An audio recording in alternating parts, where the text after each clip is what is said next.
Magandang araw mga kaibigan. Ang kinabukasan sa political career ni VP Sara nakasalalay na sa mga senators. So, ito, pakinggan natin ang pahayag ng isang senador na may prinsipyo. Ako, malaki ang tiwala ko sa senador na ito. Nagagawin niya ang tama. Hindi siya nagpapadala sa dikta ng powers that be o si kinang ng pera o salapi o pondo. Si Senator Joel Villanueva, in-interview siya ng media at maganda yung paliwanag niya tungkol sa kahihinatnan ng impeachment case laban kay VP Sara. Ito, pakinggan natin. I thought you never asked that question. Okay, sabi niya po, in a technical, yung aling sa impeachment, kaya hindi na-start yung impeachment for the Senate on Wednesday. Ay kaya ang possible na-start yung impeachment for VP Sara. Sabi niya, special session pwede, pero kay BBM. Pero sabi ni BBM kahapon, nasa Senate na raw ang action. Pero sa special session. What's your take on that? Do we need to request? First of all, I think it's important to note that the impeachment, articles of impeachment, reached the Senate an hour or a few minutes before we adjourned. Okay? It's been with the House section for more than 2 months. Natin. And klaro sa atin lahat siya. I just don't feel like I have to comment on anything that has to do with the impeachment trial because I will be sitting as a judge. Forthwith yung nakalagay na word sa ating constitution, so talagang may trial na. Now, you look at the history of impeachment trials in this country. Walang binigay sa Senado na kung saan the next day magkakaroon pa yung trial. Walang binigay sa Senado na articles of impeachment and you expect a trial right away. Lalong-lalo na walang binigay na articles of impeachment sa Senado na in a few minutes or an hour or so, mag-a-adjourn ang Senado at papasok ang eleksyon. Lahat yun yan, facts po yan. No? Facts din po na... Okay, so explain ko lang ha. Ang gusto kasi ng mga kongresista, kaagad-agad, gagalaw na ang Senado at i-convene na yung impeachment court para busisihin na o usigin na si VP Inday Sara. Hindi.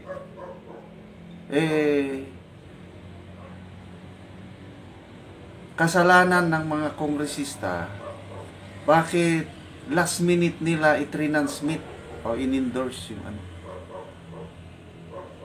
Bakit pinatulog sa kamera ng halos 2 buwan yung complaint? Yun ang punto ni ano, na kahit si Senate President Escudero na huwag nyo kaming apurahin. Hindi na-discuss sa plenary session yung impeachment Dahil ang akala ng mga kongresista, once na na-submit, aksyonan kagad. Hindi. Ang ginawa ng Senate Secretariat, binerify pa yung mga signatures.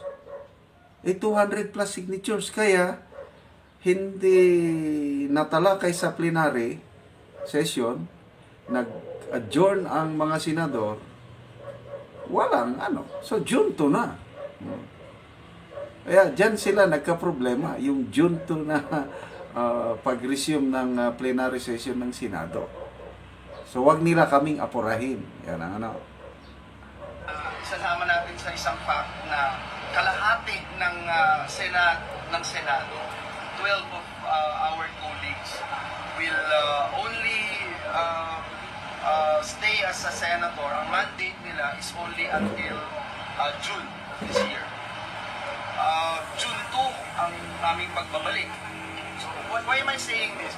You cannot even muster a quorum kung 12 lang yung senador. Balikan ko ulit yung history ng mga trials.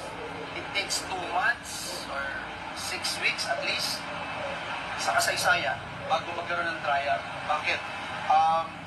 Hindi po pwedeng mag-trial agad ng walang rules. Rules. Pag tinignan niyo yung impeachment rules, napakadami pang kulang.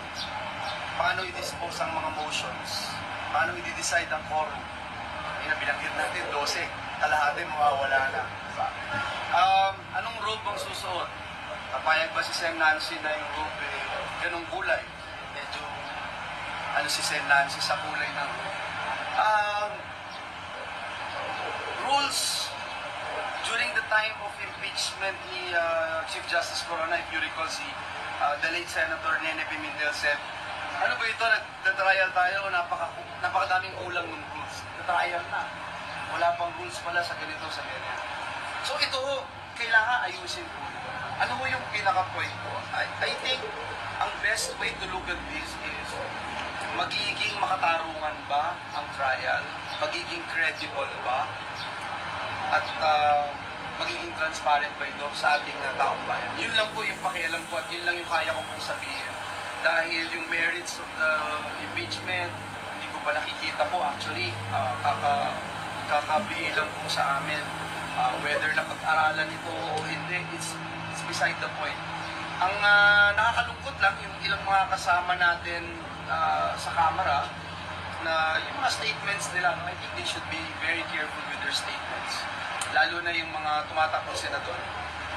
Pero kaya sabi nga mo ni Pangulo, open naman daw siya kung mag-request daw ang Senate for a special session. So, kung halimbawa magkatanungan man sa Senado, would you recommend or para lang po? Let me also point out that for us to move forward in the Senate, that's another way na sinasabi mo. But yung for us to move in the Senate, it must take a plenary action. It must take a plenary action because right now it's just there. Hindi pa siya nare-refer sa order of business, hindi pa siya part ng reference of business, hindi siya nabasa sa plenaryo, hindi siya na-refer sa plenaryo, walang binanggit sa plenaryo, ni isang senador kahapon o kamakalawa ay walang nagsabing ito ay importante at ito ay dapat i-prioritize ng Senado. Not one. So we were so focused on what we wanted. So, yun. Maliwanag ang sinabi ng senador na malabo na makonvene ang impeachment court dahil nga sa hindi natalakay sa plenary. So, June 2 na lang.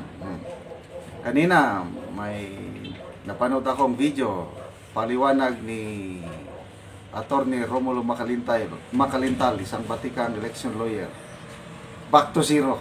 Pag hindi natapos ang impeachment trial itong 19th Congress, wala na, back to zero na yan. Hindi pwedeng ipasa sa 20th Congress. So, yun po. Mga kaibigan, salamat sa inyong